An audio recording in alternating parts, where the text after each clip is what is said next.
에스라 이야기를 통해서 이스라엘이 어떻게 바벨론의 포로로 잡혀갔다가 다시 돌아오게 되고, 그리고 어떻게 나라를 다시 세워가는지 앞으로 좀 얘기를 하려고 합니다.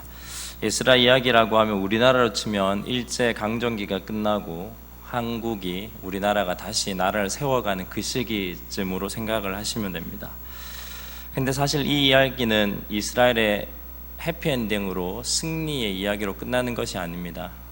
바벨론에서 포로로 돌아왔지만, 그렇게 나라를 잘 세우려고 해봤지만 결국은 하나님의 뜻대로 세워지지 못하고 실패해서 400년 동안 하나님이 아무 얘기하지 않는, 그래서 예수님이 오기까지 침묵의 시대가 시작되는 것으로 끝나는 것이 이 에스라에 관계된 성경 본문들입니다. 그래서 예수님 오기 전 400년까지 어떻게 이렇게 암흑기가 되었는지, 에스라를 통해서 어떻게 이스라엘들이 그렇지만 그 가운데서도 이렇게 나라를 세우려고 했는지, 그런 것들을 좀 살펴보고자 합니다. 그래서 에스라서를 보게 되겠지만, 에스라서가 총 10장의 성경으로 되어 있습니다. 10장입니다. 그런데 에스라가 주인공으로 나오는 곳은 7장, 8장, 9장, 10장, 4장입니다. 그래서 이게 1장부터 6장까지는 바벨론에 갔던 포로들이 3번 돌아오게 됩니다. 3번 돌아오는데 첫 번째 돌아온 사람의 중심에 누가 있냐면 스룹바벨이라는 사람과 예수아라는 사람이 있습니다. 그 사람들로 통해서 이스라엘이 재건되는 역사를 1장부터 6장까지 그리고 있고, 그 다음에 시간이 있은 다음에 7장부터 8장까지는 에스라가 이제 두 번째 돌아오는 팀에 같이 돌아옵니다. 그렇게 해서 두 번째 귀환하는 그때 에스라가 이 이스라엘을 돕고, 그 다음에 8장, 9장에 7장, 8장을 떠나서 이제 9장, 10장에 가면 그때 세 번째로 돌아오게 되는 중심에 있는 사람이 느헤미야입니다. 그래서 느헤미야가 와서 이 에스라와 함께 이스라엘을 가르치고, 말씀도 가르치고, 마음을 다시 한번 부흥시키는 그런 얘기들이 다 적혀져 있습니다. 그러면서 에스라가 수문 앞이라고 되어 있는데, 그 광장에서 이스라엘 백성을 가르친 얘기들을 9장과 10장에 적고 있는데, 그때 가르친 성경이 뭐냐? 교육용 성경이 바로 역대상하입니다. 그래서 이 작은 에스라서에 1장부터 6장까지 돌아오는데, 예수와 스룹바벨이 와서 성전을 재건하는데 그때 누가 도와주냐면 학개와 스가랴라는 선지자들이 도와줍니다. 그래서 이 에스라라는 성경 한 장 안에, 이 한 권 안에 학개, 스가랴부터 시작해서 말라기까지, 그리고 느헤미야도 있고 에스더서도 있고, 또 역대상하라는 이 성경의 뒷부분의 전체가 다 이 에스라 1장부터 10장에 다 걸려져 있습니다. 그래서 이 에스라서를 통해서 어떻게 이스라엘이 다시 세워지려고 노력을 했는지 우리 성도님들하고 얘기를 해보려고 합니다. 그래서 오늘은 좀 설교라기보다는 서로 함께 성경을 찾고 앞으로 우리가 보게 될 에스라서가 어떤 의미를 가지고 있는지를 한번 찾아보려고 합니다. 에스라서를 보려면 솔로몬부터 시작해야 됩니다. 솔로몬은 우리가 잘 알듯이 다윗 왕의 아들입니다. 다윗 왕의 아들이고 굉장히 지혜로운 왕이었습니다. 그런데 말기에 갈수록 전반기에 솔로몬은 굉장히 잘 다스린 왕이었지만 하나님 뜻대로, 후반기에는 하나님 뜻을 저버리는 왕이 됩니다. 그래서 오늘 몇 군데 성경을 찾아보면서 한 6, 7군데 찾아보게 될 것 같습니다. 첫 번째로 우리 열왕기상을 한번 찾아보도록 하겠습니다. 열왕기상 11장입니다. 제가 가진 성경은 531면에 있습니다. 열왕기상 11장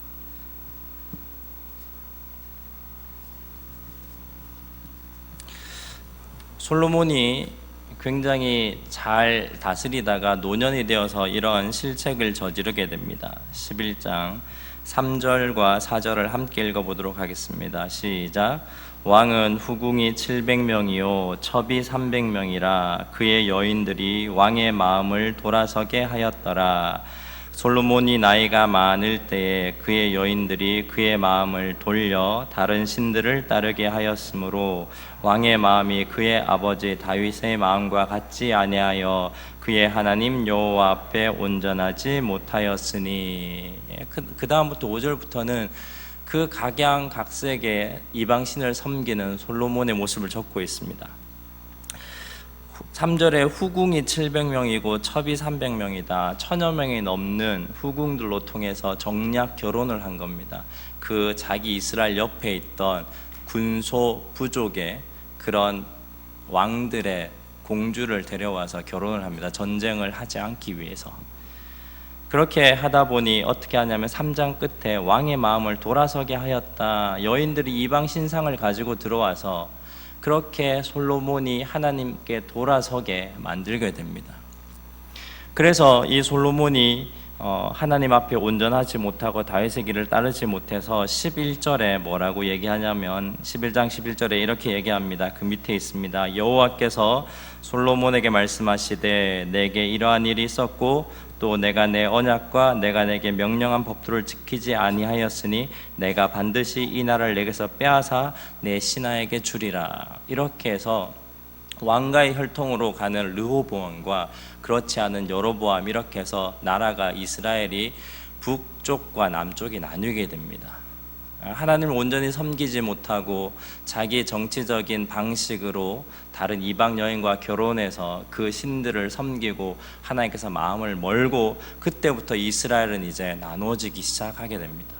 그것이 이스라엘의 역사의 시작입니다. 그래서 이런 분열의 역사가 시작되어서 예수님 오시기 722년, 그러니까 기원전 722년입니다. 위에 북이스라엘이라는 나라가 성경에는 아수르라고 되어 있습니다. 아시리아라는 그 제국의 멸망을 당합니다. 그때 이제 사람들이 다 포로로 잡혀갑니다. 그런데 이때 아수르에게 잡혀간 사람은 한 명도 귀환하지 못합니다. 거기서 다 죽게 됩니다. 우리가 잘 알듯이 이 북이스라엘 멸망할 때 예언한 선지자가 누구냐? 이사야 선지자입니다. 이사야 선지자가 너희들 하나님께 돌아오라라고 그렇게 회개의 메시지를 선포합니다. 그때가 722년인데 예수님 오기 전 기원전 722년인데 그 후에 150년이 지납니다. 북이스라엘은 멸망했지만 남유다는 150년 정도 더 진행이 됩니다. 왕가가. 근데 이 150년이 더 진행되면서 누구한테 망하느냐? 이 아수르의 패권이 바벨론에게 넘어갑니다. 그래서 바벨론이라는 나라에게 남유다는 멸망하게 됩니다. 그때 누가 나오느냐? 바로 예레미야가 나옵니다. 예레미야 선지자가 나온 시기에는 왕이 이제 멸망할 당시의 왕이 5명입니다. 요시야 왕부터 시작해서 시드기야 왕까지 5명의 왕이 이 예레미야를 거쳐갑니다. 근데 사실 예레미야가 처음 예언하던 시기는 요시야라는 아주 8살의 어린 나이에 왕이 된 그 왕인데 굉장히 하나님 앞에 잘 살려고 몸부림쳤습니다. 그래서 종교개혁을 하는 그런 왕입니다. 그래서 하나님께서 복을 주셔서 태평성대가 한 30년 정도 됩니다. 이 요시야 왕이 무기토에서 전사하기 전에, 엉뚱한 전쟁에 전사하기 전에 32년간 이 남유다가 굉장히 잘 진행됩니다.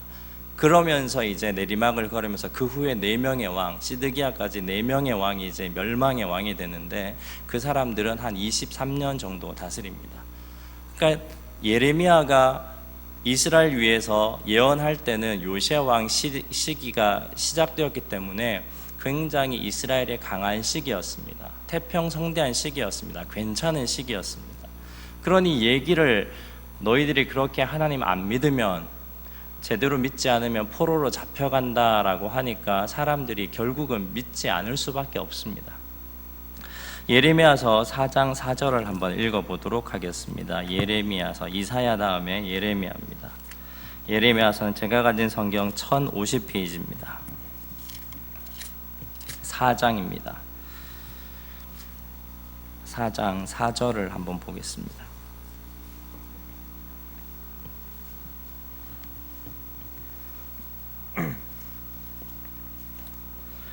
4장 4절을 함께 읽도록 하겠습니다. 시작.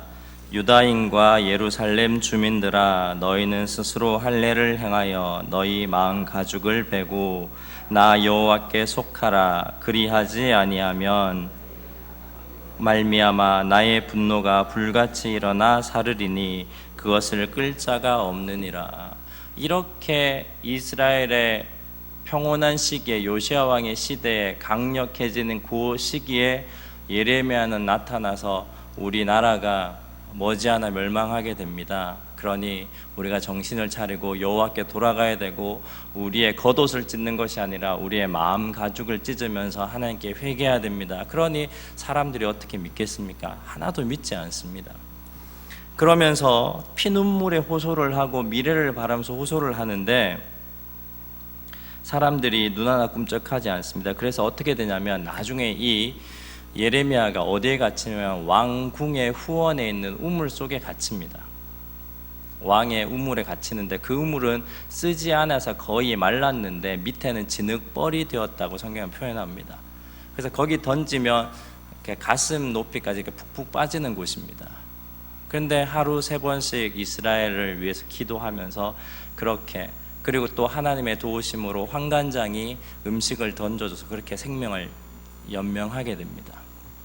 근데 그렇게 왕의 후원에 있다가 어떻게 되냐면 거기에서 이제 바벨론이 쳐들어옵니다. 그렇게 해서 그 전쟁 소리를, 자기 나라가 멸망하는 전쟁의 소리를 이 예레미야는 우물 속에서 듣습니다.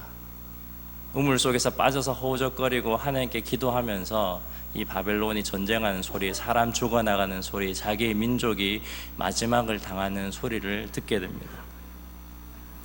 그리고 바벨론이 이기고 자신의 동족이 쫓겨가는 그 상황들을 다 생생하게 듣게 됩니다. 전쟁이 끝난 다음에 성경에는 그렇게 표현되어 있습니다. 정복군의 바벨론의 사령관이 옵니다. 그래서 이렇게 묻습니다. 그대가 진짜 충신이다. 나도 너의 소문, 예레미야 너가 우물에 갇힌 너의 소문을 익히 알고 있다. 너가 이 나라의 멸망을 위해서 그렇게 얘기했다는데 너가 정말 충신이다. 만약에 너의 백성이 너의 이야기를 들었더라면 우리나라가 망하지 않았을 것이다. 이방 장군이 그렇게 얘기를 합니다.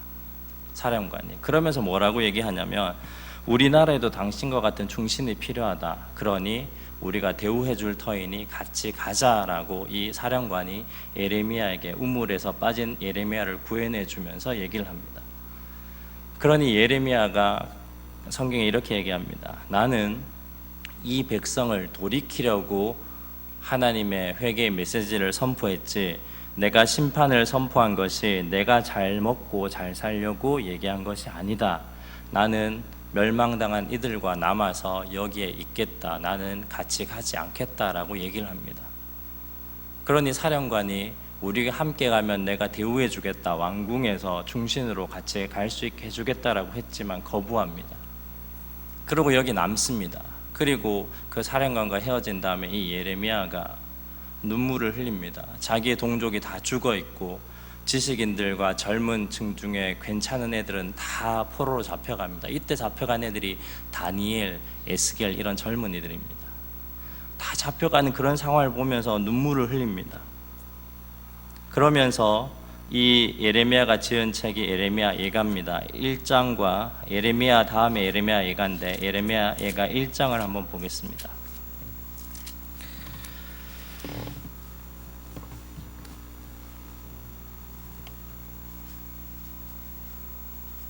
예레미야서 예가 1142페이지에 있습니다. 1절과 2절을 함께 읽도록 하겠습니다. 시작. 슬프다 이 성이여, 전에는 사람들이 많더니 이제는 어찌 그리 적막하게 앉았는고. 전에는 열국 중에 크던 자가 이제는 과부같이 되었고, 전에는 열방 중에 공주였던 자가 이제는 강제 노동을 하는 자가 되었도다. 밤에는 슬피 우니 눈물이 뺨에 흐르며 사랑하는 자들 중에 그에게 위로하는 자가 없고 친구들도 다 배반하여 원수가 되었도다. 슬프다 이 성이여, 슬프다라고 합니다. 근데 이 슬프다라는 단어가 그냥 뭐 이렇게 조금 슬퍼서 이런 게 아니라 정말 초상집에 나의 가장 사랑하는 사람이 죽었을 때 그 애통하는 마음의 표현입니다. 아, 슬프다. 그렇게 자기는 그 우물 안에서 민족의 멸망의 소리를 들으면서 가지 않고 나와서 이런 예가를 지어서 부릅니다. 그러면서도 그는 그 마음 가운데 하나님께서 주셨던 그 마음을 잃지 않고 있습니다. 자기가 그렇게 외쳤던 그 마음을 잃지 않고 거기 남아있는 폐허에 남아있는 사람들에게 다시 한번 예전에 자기가 선포했던 예레미야서의 말씀을 나누면서 그렇게 사는 겁니다. 예레미야서 29장 10절입니다. 우리가 너무 잘 아는 말씀입니다. 한번 읽어보도록 하겠습니다. 1097면입니다.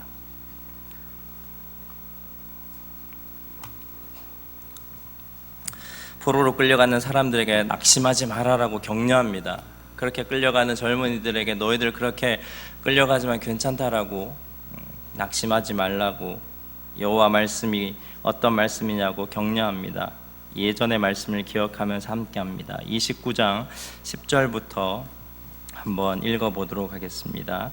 10절입니다. 여호와께서 이와 같이 말씀하시니라. 바벨론에서 70년이 차면 내가 너희를 돌보고 나의 선한 말을 너희에게 성취하여 너희를 이곳으로 돌아오게 하리라. 여호와의 말씀이니라. 너희를 향한 나의 생각은 내가 아나니 평안이요 재앙이 아니니라. 너희에게 미래와 희망을 주는 것이니라. 이 예레미야는 예전에 자기가 그 태평성대 시절에 갇히면서까지 여러 가지 환란이 있었습니다. 그 가운데 가장 많이 외쳤던 말씀이 하나님께서 우리를 이렇게 만들어 가시는 것은 재앙이고 화가 아니라 우리를 사랑하시기 때문에 이런 일들을 가지고 오게 되어 있다.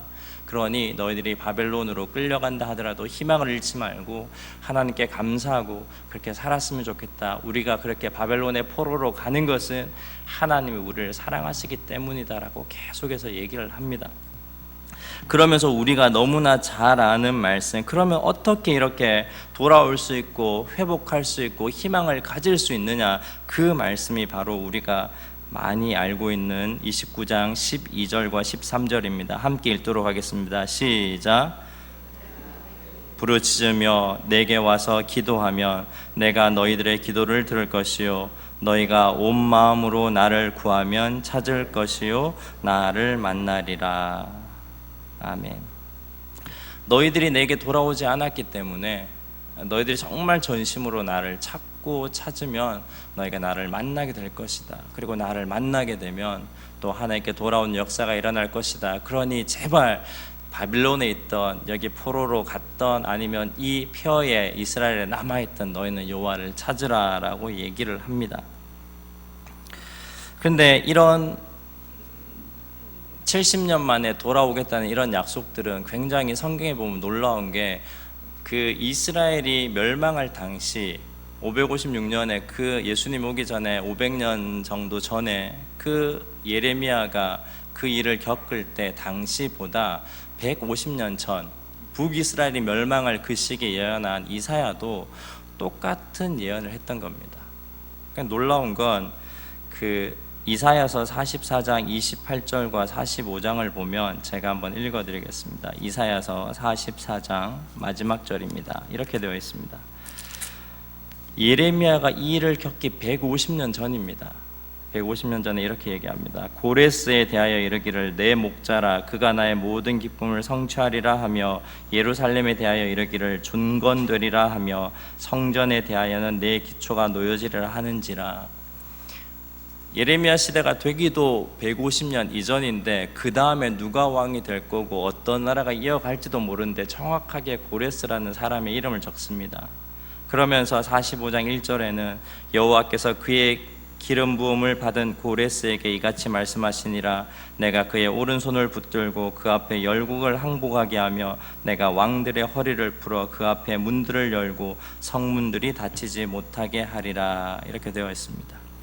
하나님께서 고레스, 이방나라 왕입니다. 나중에는 이 바벨론이 바사, 페르시아라는 나라에게 하룻밤에 멸망합니다. 세계에서 굉장히 그 이래를 찾아볼 수 없는 전쟁 얘기인데, 그렇게 해서 하룻밤에 망하게 되고 그 바사 왕, 페르시아 왕 고레스가 이 바벨론을 다 차지하게 됩니다. 근데 그 왕이 고레스라는 그런 얘기까지 이 150년 전에 이사야가 다 적고 있습니다.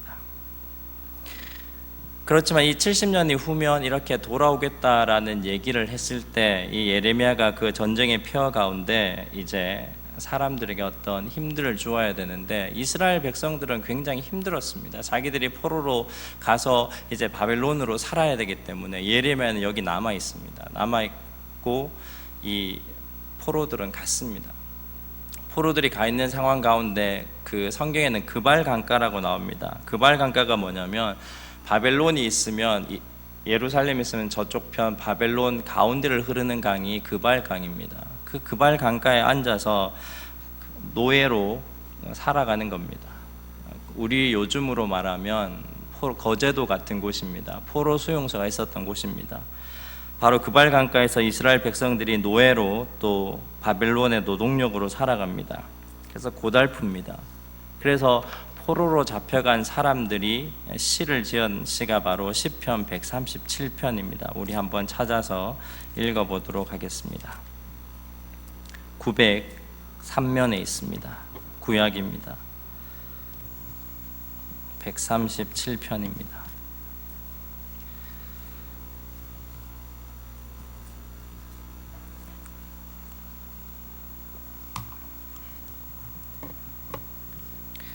(137편) 1절부터 읽도록 하겠습니다. 함께 읽겠습니다. 시작.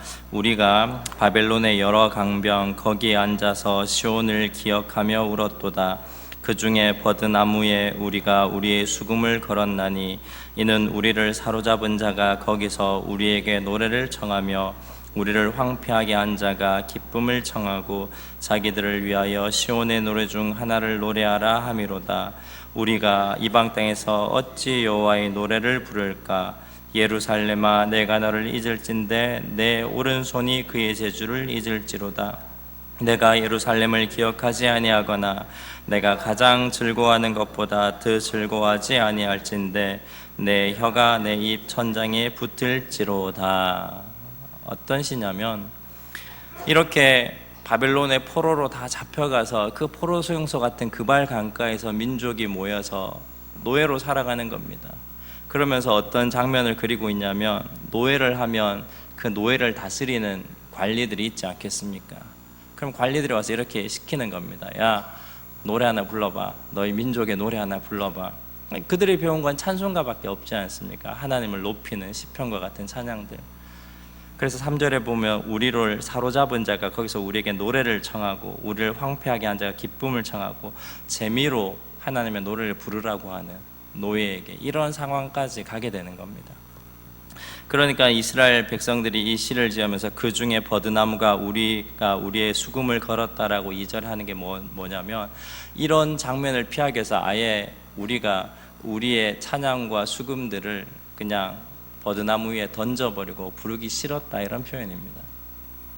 그러면서 6절에 가서 내가 예루살렘을 기억하지 아니하거나 내가 가장 즐거워하는 것보다 더 즐거워하지 아니할진대 내 혀가 내 입 천장에 붙을지라. 조금 의역을 하면 정말 내가 정말 하나님 찬양하는 그 외에 살기 위해서 이런 걸 막 하게 된다면 차라리 내 혀가 내 입 천장에 붙어버렸으면 좋겠다. 그만큼 이런 곤욕과 고충을 얘기하고 있는 시가 바로 이 137편의 시입니다.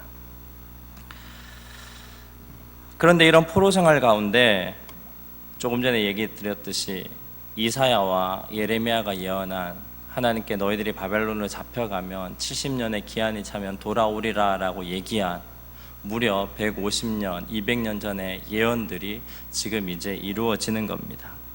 그렇게 해서 이제 이스라엘 백성들이 바벨론에서 돌아오게 되는 겁니다. 하나님 말씀에 따라서 돌아오게 되는 겁니다. 그렇게 하면서 부른 시가 126편입니다. 한번 읽어보도록 하겠습니다. 898면입니다. 이 시는 이스라엘 백성들이 포로에서 돌아와서 이제 우리가 다시 한번 힘을 내서 이제 하나님만 섬기며 찬양하며 살자 그러면서 매 안식일마다 성전에 올라갑니다. 올라갈 때 온 이스라엘 백성들이 외우면서 불렀던 암송하는 노래입니다. 126편 1절부터 6절까지 한번 읽어보겠습니다. 시작. 여호와께서 시온의 포로를 돌려보내실 때 우리는 꿈꾸는 것 같았도다. 그때 우리 입에는 웃음이 가득하고 우리 혀에는 찬양이 찼었도다. 그때 문 나라가 가운데에서 말하기를 여호와께서 그들을 위하여 큰 일을 행하셨다 하였도다. 여호와께서 우리를 위하여 큰 일을 행하셨으니 우리는 기쁘도다. 여호와여, 우리를 포로를 남방 시내들 같이 돌려보내소서. 눈물을 흘리며 씨를 뿌리는 자는 기쁨으로 거두리로다. 울며 씨를 뿌리러 나가는 자는 반드시 기쁨으로 그 곡식단을 가지고 돌아오리라. 1장 1절이 무엇입니까? 여호와께서 시온의 포로를 돌려보내실 때 우리는 꿈꾸는 것 같았다. 우리말로 번역하면 뭡니까? 야, 이게 꿈이냐 생시냐, 이런 말입니다. 믿기지 않는다는 겁니다. 하나님께서 돌려보냈다는 겁니다. 그러면서 우리가 잘 아는 말씀인 5절 6절에 눈물을 흘리며 씨를 뿌리는 자 기쁨으로 거두리로다. 울며 씨를 뿌리러 나가는 자는 반드시 기쁨으로 그 곡단을 가지고 돌아오리로다. 우리가 우상 숭배하고 솔로몬의 그런 나누게 되는 그 죄가를 따라서 그렇게 우상을 숭배하고 나눠지고 한 그런 전철을 또 밟아서 우리가 하나님 앞에 그렇게 우상 숭배하고 잘 못 살았더니 정말 우리가 바벨론의 70년간 포로가 되었구나. 이제는 우상 숭배해서 망했으니 이제 눈물을 흘리며 씨를 뿌리자. 옛날처럼 흥청망청하지 말고 우상 숭배하지 말고 눈물을 씨를 뿌리자. 그래서 우리의 자녀들이 새로운 열매를 맺게 하자. 우리 씨 뿌리러 가자. 그러면서 돌아온 포로 성향을 갔다 온 이스라엘 백성들이 다시 나라를 세우기 위해서 성전에 올라가면서 우리는 눈물로 새롭게 씨를 뿌릴 것이다. 예전처럼 그렇게 살지 않을 것이다. 그렇게 고백한 것이 바로 이 시편 126편의 찬양입니다.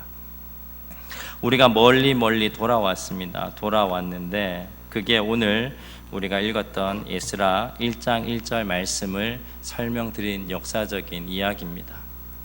솔로몬부터 이렇게 쭉 오면서 이스라엘이 바벨론의 포로로 잡혀갔다 하나님의 은혜로 70년 만에 여러 가지 사건이 있지만 큰 얘기들만 성도님께 말씀을 통해서 나눠드린 겁니다. 우리 오늘 본문 에스라서 1장 1절을 다 같이 한번 읽어보도록 하겠습니다. 1장 1절입니다. 시작. 바사왕 고레스 원년에 여호와께서 예레미야의 입을 통하여 하신 말씀을 이루게 하시려고 바사왕 고레스의 마음을 감동시키심에 그가 온 나라에 공포를 하고 조서를 내려 이르되, 그렇게 되어 있습니다.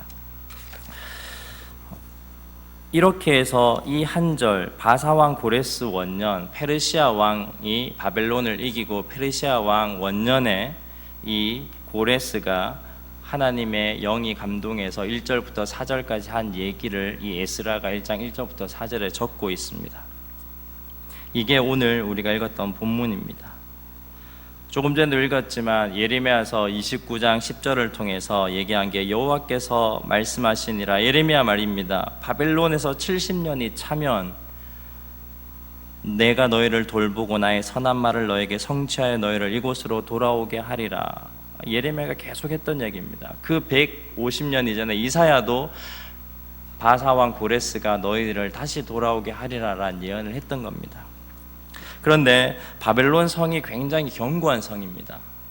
요새로 굉장히 세계사를 배워보면 전쟁사에 굉장히 유명한 성으로 남아 있습니다. 그 고레스 왕이라고 성경에 표기되어 있는데 이 사람의 이 고레스 직책을 빼면 그 역사에는 사이러스 왕이라고 나옵니다. 같은 사람입니다. 이 사이러스 대왕이라고 표현되어 있는데 고레스라는 사람이 사이러스 왕이 이 바사 페르시아 왕의 1대 왕입니다.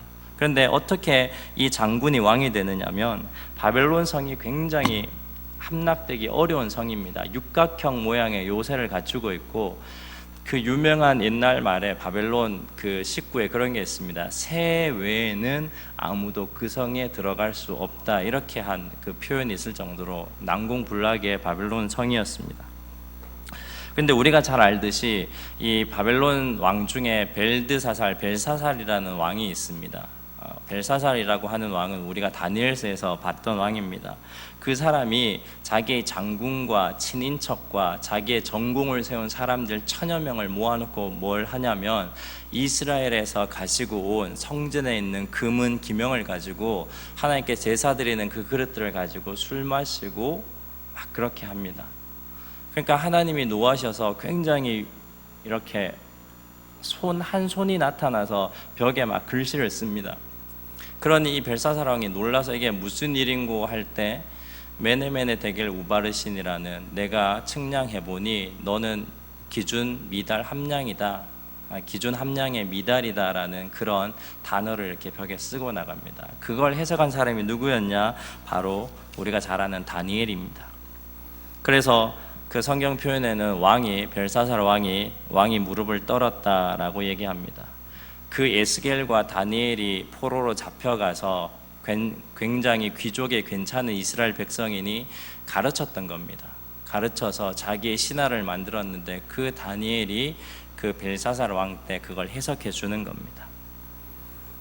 그렇게 난 지 얼마 되지 않아서 그 난공불락의 성이 하루아침 멸망하는데, 그렇게 방탕하고 술 마시고 그렇게 타락한 그 가운데 이 고레스 장군이 어떻게 하냐면 땅을 팝니다. 세계사에 굉장히 유명한 사건입니다. 땅굴 작전이라고, 고레스의 땅굴 작전이 유명합니다. 그렇게 해서 땅 밑으로 파고 들어가서 그렇게 술 마시고 한 그 바벨론의 왕을 하루아침에 다 쓸어버립니다. 그래서 갑자기 바벨론에서 페르시아로 정권이 넘어가게 됩니다.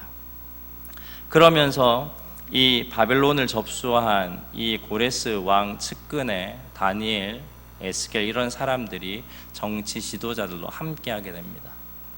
그렇게 해서 이런 사람들과 함께 그 정치 고문관의 직책이 다니엘이라고 역사책에 적혀져 있습니다. 그렇게 해서 물어봅니다. 이 바사왕 고레스가 내가 이 민족들에게 어떻게 정치를 했으면 좋겠냐 물어보니 여러 사람들이 이렇게 얘기를 합니다. 대신들이 이 민족에 관대하게 정치를 해줘야 됩니다. 그리고 그 이 민족들이 섬기고 있는 신들의 자유를 허락해 줘야 됩니다. 그렇게 얘기를 합니다. 그래서 에스라서 6장 9절과 10절에 보면 그런 내용들이 조금 나옵니다. 에스라서 6장 9절과 10절을 제가 한번 읽어드리겠습니다. 또 그들이 필요로 하는 것 곧 하늘의 하나님께 드릴 번제의 수송아지와 순양과 어린 양과 또 밀과 소금과 포도주와 기름을 예루살렘 제사장의 요구대로 어김없이 날마다 주어 그들이 하늘의 하나님께 향기로운 제물을 드려 왕과 왕자들의 생명을 위해 기도하게 하라. 결국은 페르시아 이 고레스 왕이 자기의 왕과 왕자들, 자신과 왕자들이 잘 살 수 있게 다른 이민족을 다 돌려보내면서 너희의 종교의 신들에게 그렇게 하라. 사실 옳은 신앙은 아니지만 그런 식으로 이렇게 다 돌려보내는 얘기들이 에스라서에 이렇게 적혀져 있는 것입니다. 그렇게 하면서 이제 에스라가 돌아오게 된 상황들을 여기 1장부터 시작해서 이제 10장까지 에스라가 정확하게 두 번째 돌아왔을 때, 첫 번째는 스룹바벨과 예수아가 돌아오면서 학개와 스가랴와 통해서 1장부터 6장까지는 성전을 만드는 얘기를 하고요. 7장 8장에는 에스라가 2차로 돌아와서 다시 한번 나라를 세우고, 그 다음에 9장과 10장에는 느헤미야가 3차로 같이 와서 성경 공부를 가르치는, 그래서 이스라엘을 변혁시키는 그런 얘기들이 이렇게 1장부터 10장까지 쭉 적혀져 있게 되는 겁니다. 그러면서 오늘 이제 말씀의 결론인데, 이런 1년의 역사의 과정을 지나면서 이스라엘 백성들이, 이 에스라가 이스라엘 백성들에게 얘기하는 게 우리가 재건하고 다시 세우자. 오늘 제가 왜 이런 역사적 이야기를 길게 했냐면, 이 이스라엘이 포로로 돌아온 시기와 지금 우리가 살아가고 있는 2016년 이 오늘날의 시대가 거의 맞물려 있다고 생각을 합니다. 다시 세워야 되는 시기인 것 같습니다. 나라가 있지만 우리나라도 지금 정치적으로 경제적으로 굉장히 힘든 상황이고, 물론 또 교회가 져야 되는 책임이 있지만 그 책임에서 그 무게감에서 자유롭지 못하고 굉장히 눌려 있습니다. 심지어 인터넷이나 그런 데서는 좋지 않은 말 앞에 붙이는 개라는 단어를 써서 개독교 이런 식으로 우리 기독교에 굉장히 많은 책임들, 기대감들을 표현하고 있습니다. 그렇지만 이런 가운데 우리가 어떻게 해야지 할 수 있느냐, 오늘 설교의 제목이 1장 3절에 나오는 다 유다 예루살렘으로 올라가서라는 이 고레스 왕의 명령입니다. 예루살렘으로 올라가라. 이 말을 이방인의 왕이 했지만 사실 하나님께서 이방인의 왕을 통해서 이사야 45장 1절에 내가 기름을 부어서 내가 이에게 할 말을 내가 주리라 한 그 하나님께서 오늘 에스라를 통해서 적었던 겁니다. 고레스 왕이 하고 싶었던 얘기는 고레스 왕이 하고 싶었던 얘기가 아니라 하나님께서 하고 싶었던 얘기입니다. 예루살렘으로 올라가라, 다시 올라가라, 다시 세워야 된다. 너희들이 어떻게 다시 세울지는 앞으로 나와 함께 해나가자. 너희가 다시 예루살렘으로 올라가라. 그런 얘기들을 적고 있는 것입니다. 그러면 어떻게 재건을 해야 되고 어떻게 개혁을 해야 되느냐, 앞으로 설교하게 되겠지만 크게 세 가지만 오늘 얘기를 하고 마치겠습니다. 7장 10절을 한번 보도록 하겠습니다. 에스라 7장 10절입니다.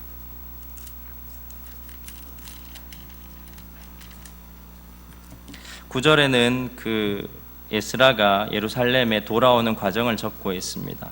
그래서 예루살렘에 도착을 했습니다. 그래서 7장 10절입니다. 시작. 에스라가 여호와의 율법을 연구하여 준행하며 율례와 규례를 이스라엘에게 가르치기로 결심하였더라.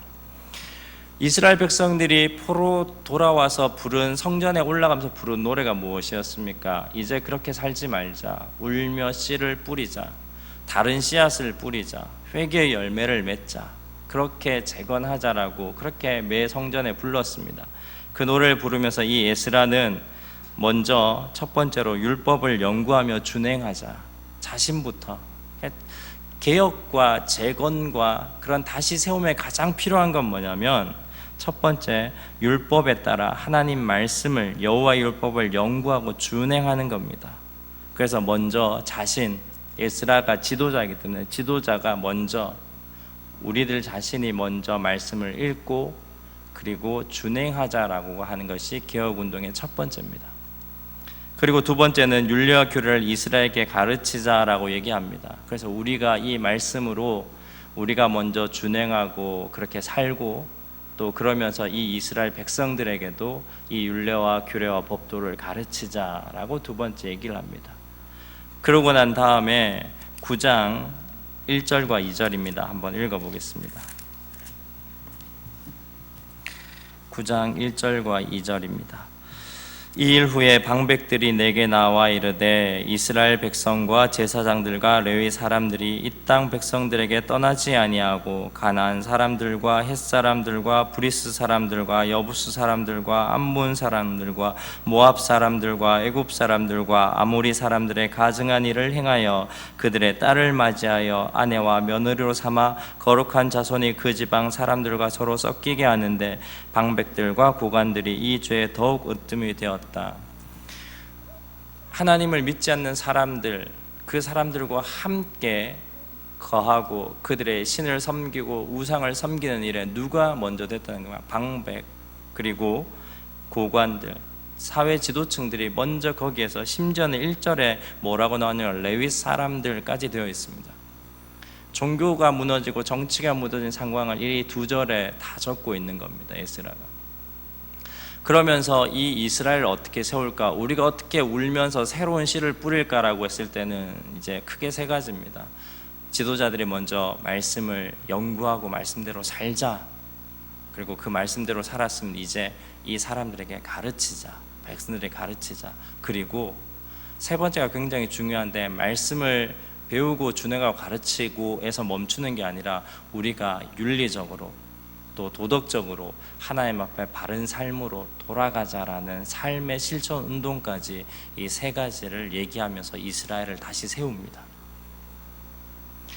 이것이 에스라에서 하나님의 뜻에 따라, 말씀에 따라 이스라엘 세우려고 하는 것입니다.